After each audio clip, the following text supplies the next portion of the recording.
Tatanong sila kung ga-apply ba. Hindi po, hindi na po ako ga-apply.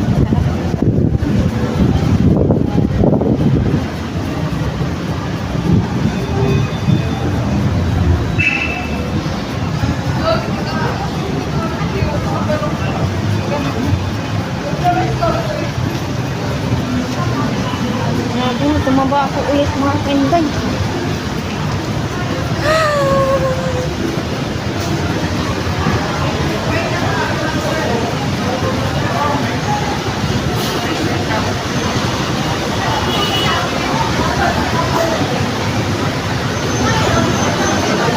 Sama ko na guys paglalakad. Kaya ang daming tao. Kaya pala ang daming tao. Private lang yun.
Hindi ko na nakikita sa inyo. Ako na lang. Ako na lang para sayang yung oras. Joke.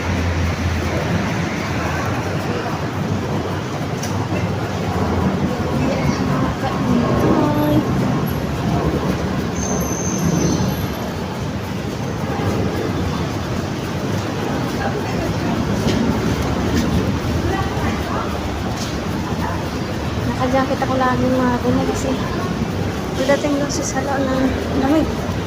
Di ba pa yung lamig?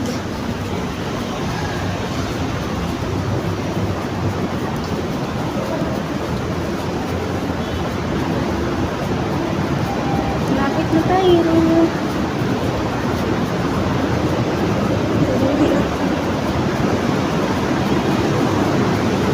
Buti pa rito, maraming gusto mo.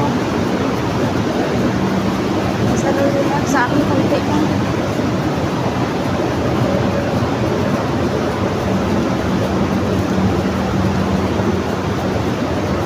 Ilalaba lang ako mga ka-inbar. Sira yung ano namin yung dito. Most of dito. Sira.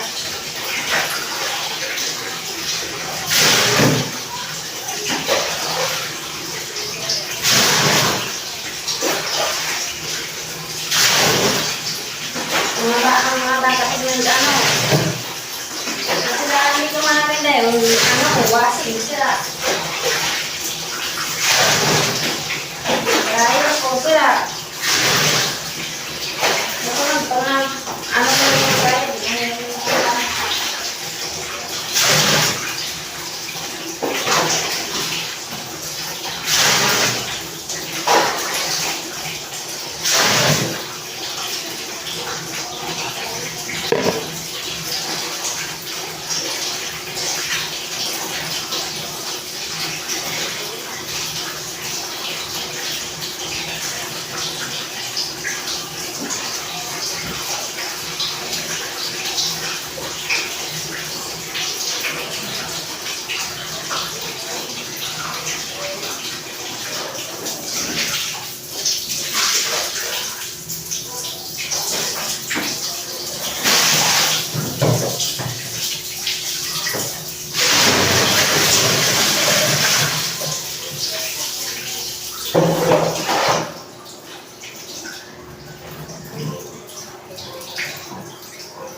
Arya, pumili ka ng ano doon?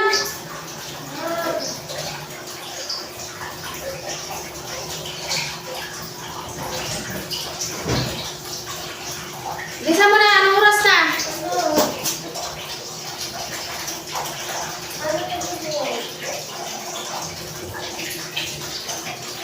Anong ganyan?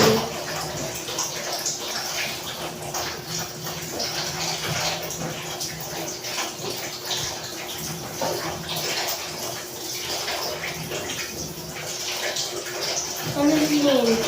Ano ka na pa rin alam? Panin?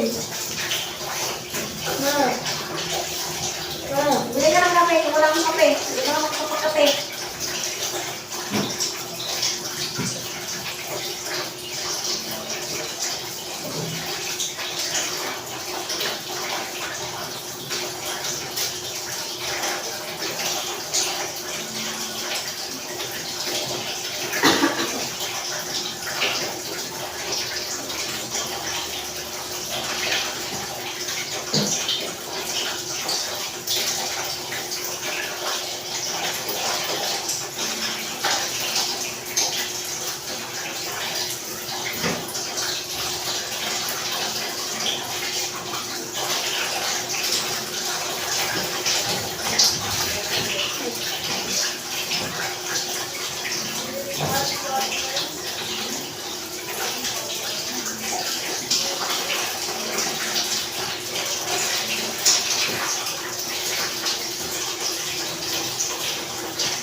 Na, sira yung washing ko, yung gripo, sira. Okay, yung pinagagawa dito sa dalawa ko.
Hi guys, good morning, good morning. Sinsya na kayo guys, ngayon ako nag-video ulit. Live. Busy si Inday nyo. Luto lang ako ng anong mga ka-Inday. Luto lang ako ng... Masiriyan! Lagyan mo yan dyan.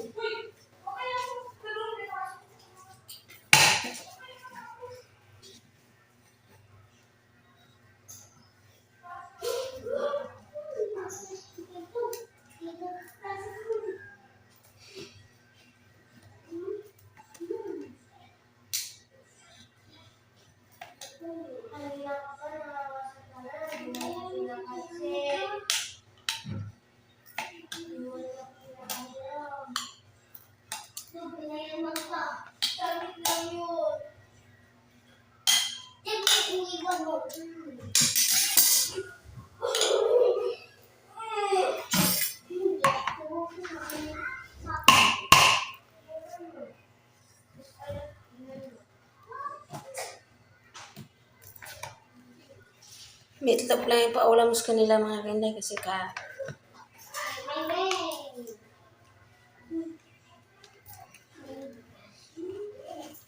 kahapon na dubo ulam nila.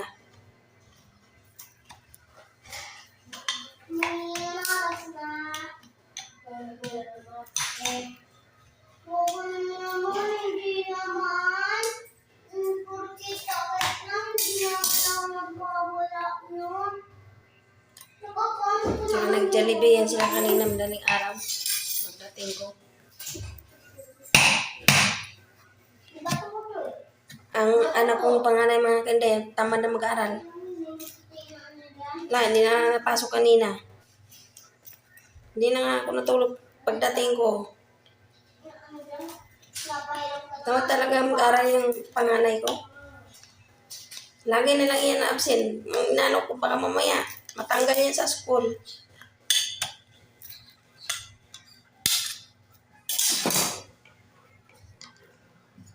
Pero yung kapatid niya, masipag mag-aaral, samantalang siya.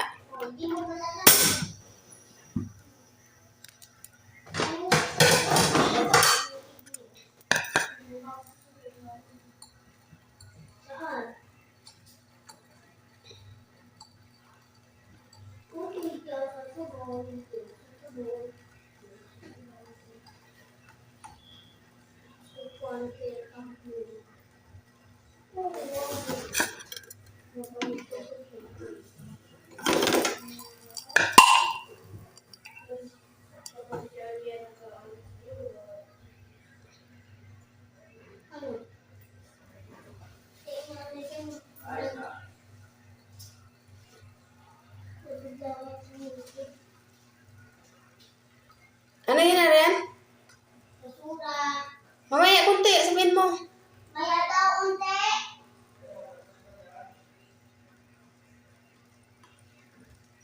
Napo, inaayos ko pa. Naayos pa. Maya daw unti.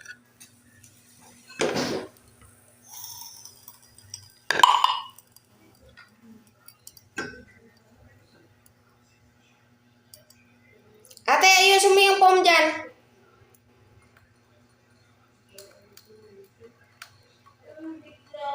Bigla ka nga nang Di naman ko lang ito. Di naman ko sa gusto. Bigla lumigalit. Kaya, natusok mo ako eh.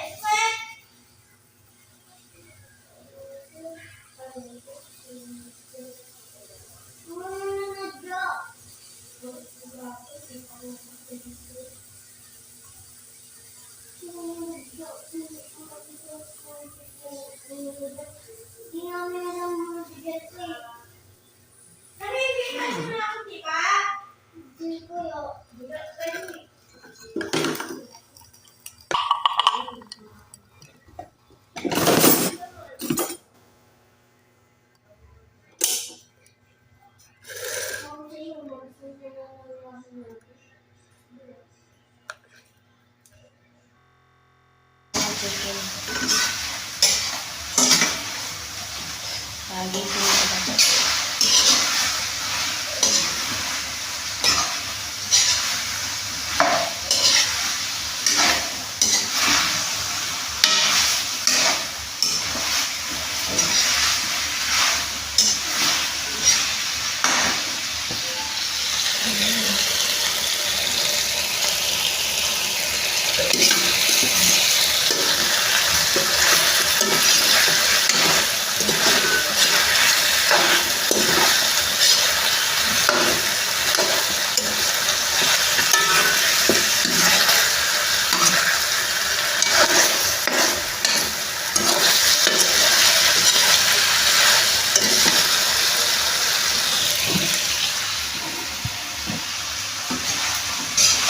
Bilang mo kumantik sarap doon.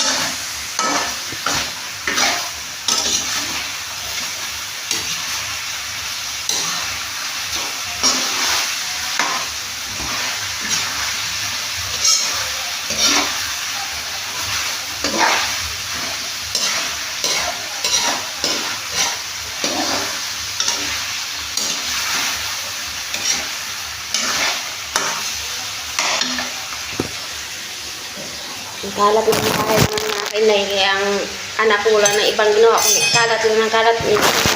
Magdikpit.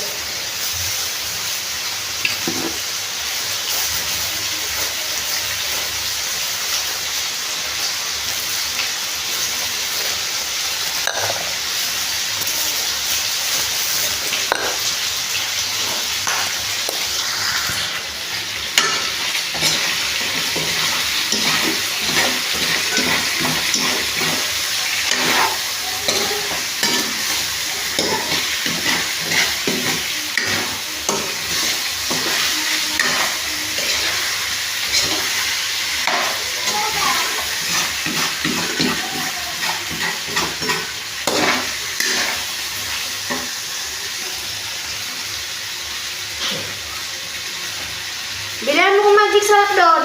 Anong oras na?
Asa naman, Jik? Sarap ng yung sinabi ko.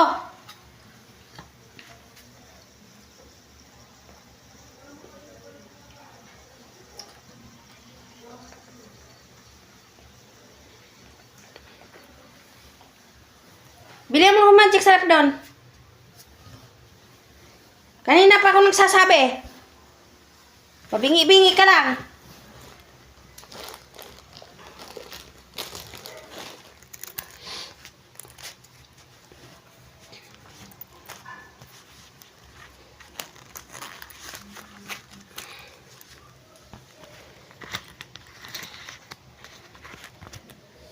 Ito na.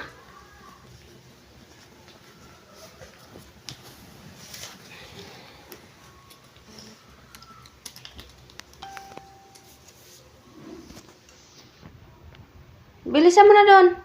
Laro ko sana maglaro sa cellphone. Wala na ibang ginawa yung anak ko kundi maglaro na lang maglaro.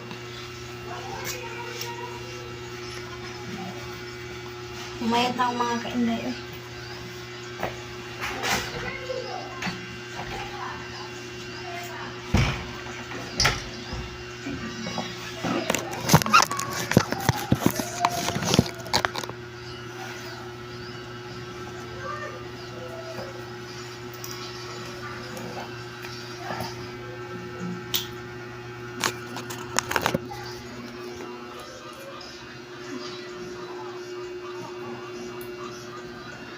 Tingnan mo ang bag niya sa school.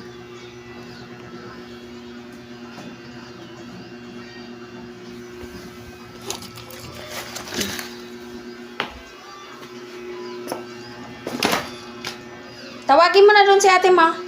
Kaya alis na ako. Ano oras na? Ate!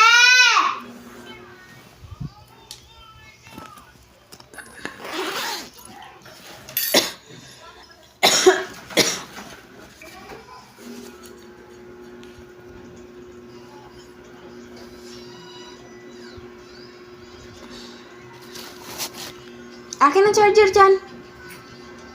Ito? Oo.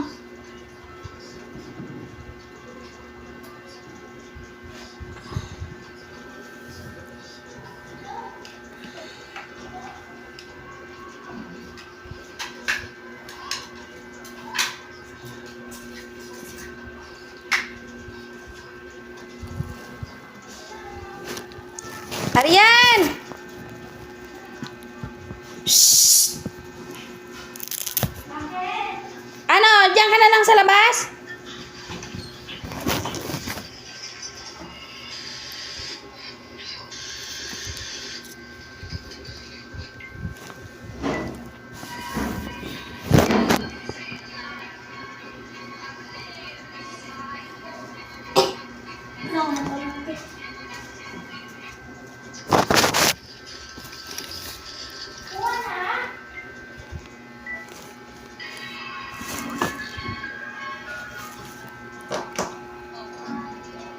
Baka dadalhin ka ako sa ano? Dadalhin ako sa Cebu. May iti-training kami doon. Pero 1 month lang kami doon.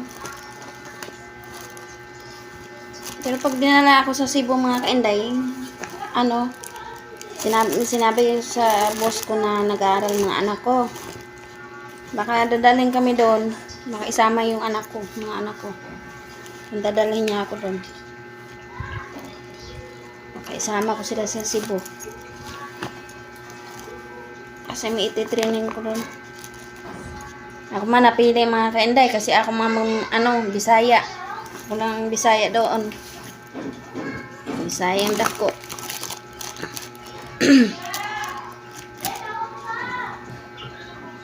Magti-training ako doon sa sa London. Pero baka dalhin ko yung mga anak ko kasi sinabi ko sa boss ko na hindi pwede na iwan mga bata, wala maiwan. Kaya pinili niya maging summer na lang baka sa bakasyon. Kasi sinabi ko sa kanya na ako yung tawag nito. May pasok yung mga anak ko tapos walang maiwanan dito.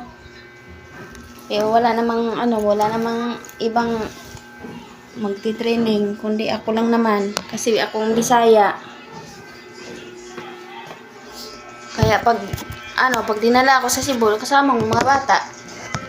Kasi may naman din may mga na din naman doon. May hotel. Kaya baka doon kami sa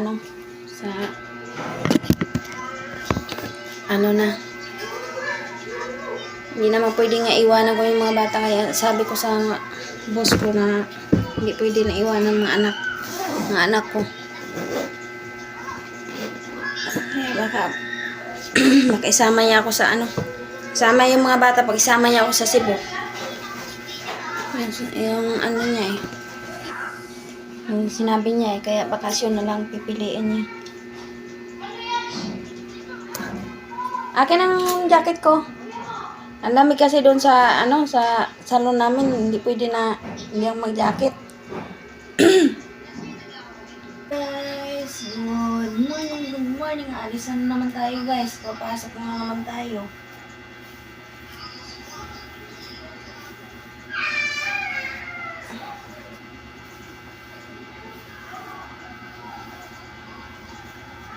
Pasok na naman tayo mga guys, mga kainday. Yung mga katrabaho doon sa trabaho ko, ang babait nila sa akin. Lalo na nalaman nilang kalagayan ko. Ang layo pa ng nauwian ko. May isang beses nga na gusto akong ihatid ng boss namin kasi nga kasabay na lang daw ako sa kanila. Kasi may pupuntahan sila na ayaw ko naman magpahatid mga kainday kasi nga ayaw ko sasabihin ng ibang kasamahan ko na ang tawag nito, baka sabihin na bakit ako ihatid tapos sila hindi. Kaya iwas na ako ng gulo. Bait nila guys sa akin kasi ako lang pinakabata doon. Puro may mga edad na yung namin doon, staff, mga kasamahan ko.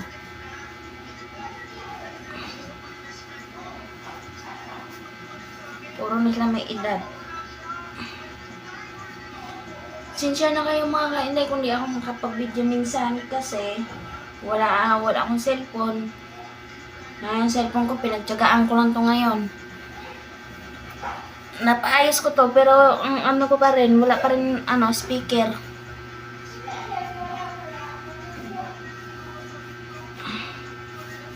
Pag Sabado kasi mga kainday wala daming gawa. Sa dami-dami kami pero ang dami pa rin gawa.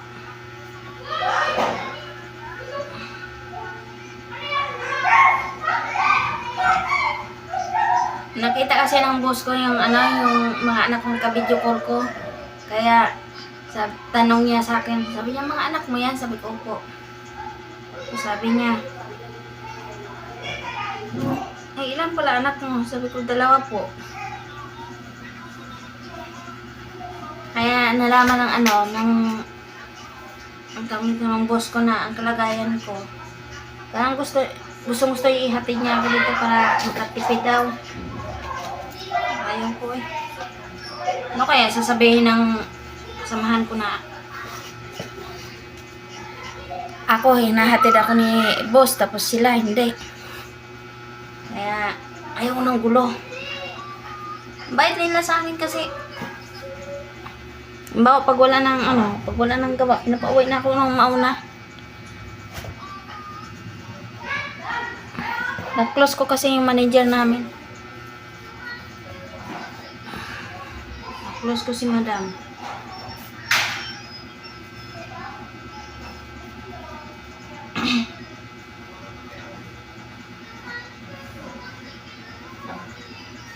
Kaya tinatanong niya kung magkano daw araw-araw yung pamasahe ko.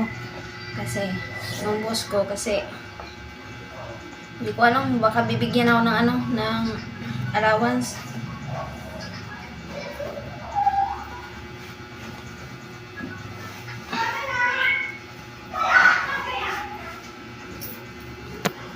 Yung iba mga kailan doon na sa abroad na. Abroad na. Yung 2, umalis na. Puntang abroad.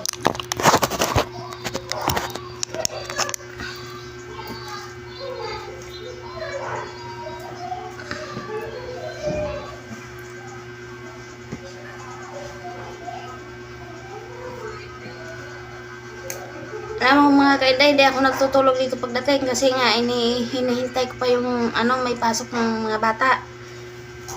Binibilang na yan sila pagkain mga luto para hindi ako magluluto dito pagdating. Kasi sobrang pagod ko. Tapos hindi pa sila makakapasok. Kasi ang daming dahilan tong panganay ko.